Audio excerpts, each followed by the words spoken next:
The clang of iron shackles echoes through the dank air of a Thracian prison camp, marking your debut into a world where your birth certificate is basically a prison record. Think modern dating profiles are harsh? Try being appraised by a slave merchant before you've even mastered the art of crying. Welcome to the Roman Empire, kid, where your first lullaby is the sound of guardsmen taking bets on your survival odds. One day, you might represent Mars himself in the arena. Right now, you're just a squealing bundle whose greatest talent is stress drooling.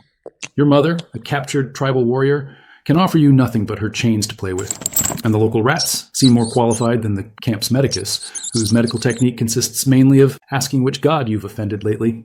But hey, you made it. Little do they know, each clinking link of your chains is forging something stronger than iron in your spirit. Life as a child slave is basically a crash course in How to Be Property 101. The nobles talk about their slaves being part of the noble Roman tradition of civilization. Apparently, that means learning to be a really fancy footstool. During a lavish dinner party, you overhear a noble teenager mockingly explaining to his friends how slaves don't feel pain or emotions the same way real people do, while you're standing right there holding his wine jug.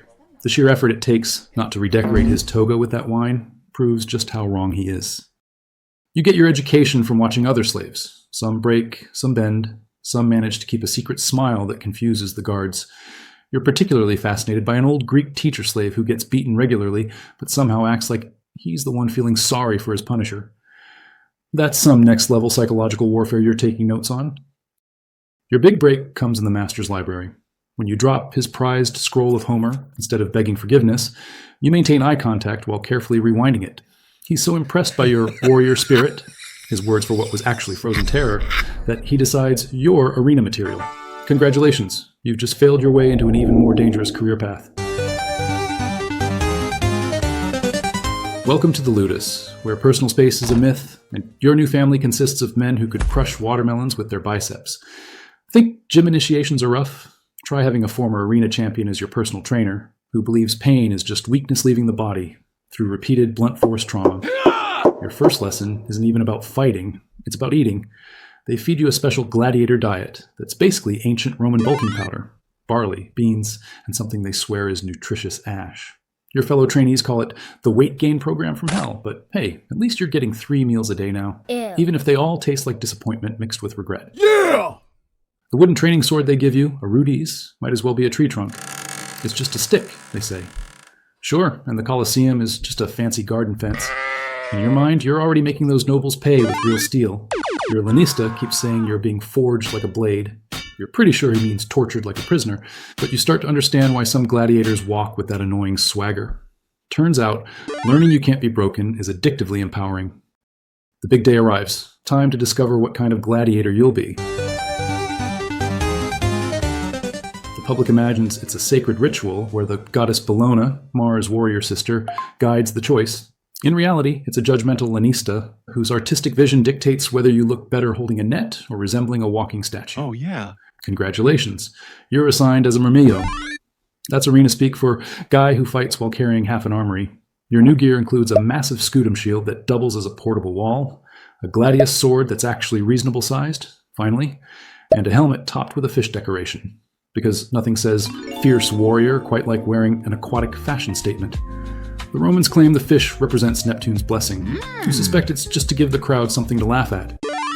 Training gets specific. Learn to fight retiari, the net guys who think they're fishermen, Thracies, who compensate for their tiny shields with excessive attitude, and other mermillos, fish helm family reunion. How many gladiator types exist? Only true arena connoisseurs know the answer.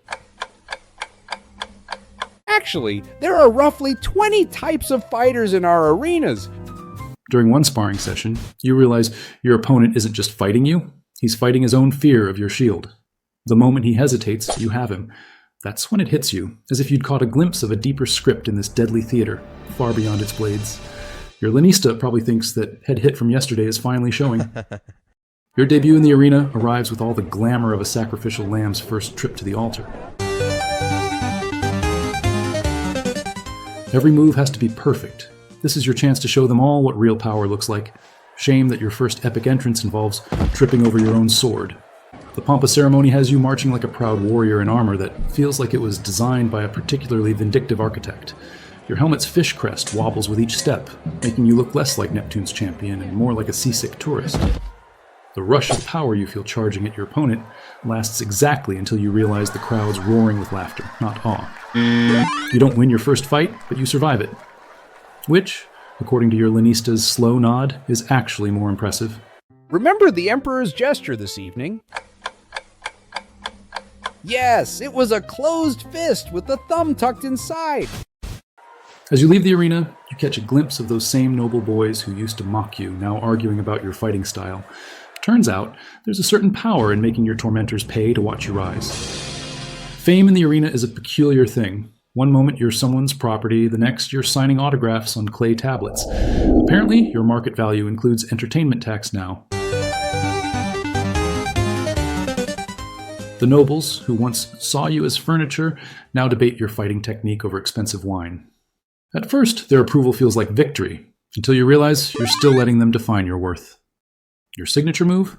Letting overconfident opponents tire themselves out while you play the patient turtle behind your shield. The crowd used to boo this strategy, until they realized you were actually choreographing elaborate faceplants. The day their cheers became as impressive as a juggler's encore was the day you truly became unbeatable. Turns out it's hard to lose when their mockery stings like a paper sword. Between fights, you notice something changing. The same arena that was meant to break you has become your stage for something bigger. Every victory feels less like survival and more like a statement. You're not just fighting anymore, you're performing freedom. And that's exactly when age sneaks up on you like a retiarius with a grudge. Your legendary shield wall technique now comes with complementary joint pain. And what used to be your intimidating gladiator scowl now betrays a slight wince after each impact. These days, your victory celebration includes deciding if that final impressive move was worth the price your body will charge tomorrow. The young hotshots challenge you constantly, all fresh muscles and fancy footwork. You teach them the movements passed down through generations. Each stance, the secret warrior's wisdom, their masters never spotted. The moment you get it, even those ridiculous fish helms start to look like they're in on the joke. Own an authentic Murmillo helmet like those worn in the arena. Did you know even non-gladiators can now display these magnificent works of art in their homes? And my illustrated scroll documents these brutal spectacles for historical understanding, while our detailed figurines preserve the reality that future generations must learn from. May wisdom eventually end these practices. Details in the description below. That's impossible, they complain after face planting into the sand for the 5th time. I wasn't even near you. You just smile. Turns out watching your opponents defeat themselves is way easier on your joints. This old school stuff is actually getting fun.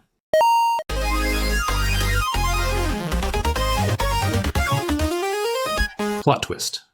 Your role as the arena's most patient babysitter brings an unexpected bonus when, in a particularly heated training session, you dodge a rookie's wild swing so smoothly that 3 senators drop their wine cups in sync. Oh my God, what do I see? Is he true that I reborn to me? They're so impressed by your godlike composure, their words for what was actually your bad knee acting up, that they petition for your freedom. So much for epic final battles. Your final battle isn't even a fight.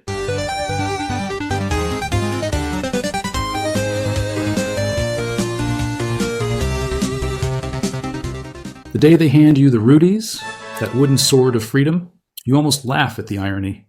After all, you'd stopped fighting your own battles years ago. Do you remember? Oh yes, so young. When you realized that victories and defeats only exist in other people's minds. Do you think they actually feel things? Don't be ridiculous. They're just very well trained. The rookies expect epic battle techniques and deadly moves. True strength often looks like doing nothing at all, letting your opponent's certainties do the fighting for you. Besides, they lack the inner strength for freedom. They can't even understand it. They wouldn't even know what to do with it. Sure. Rome has nothing to fear. Some get it, most don't. Yet. But watching their confused faces slowly light up with understanding feels better than any arena victory ever did.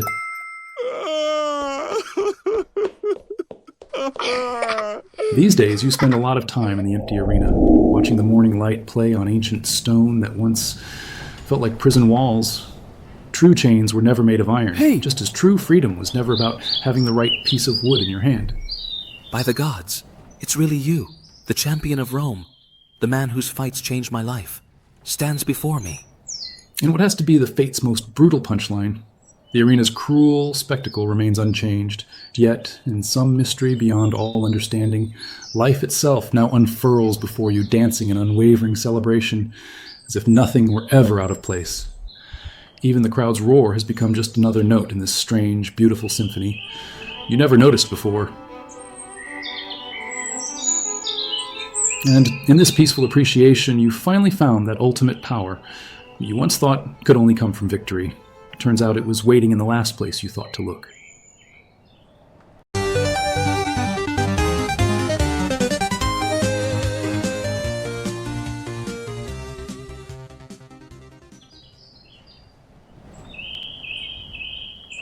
Sitting here, feeling both more fragile and more powerful than ever, you can't help but wonder, what if those legendary gods worshipped in Rome were just gladiators who figured out the same thing you did?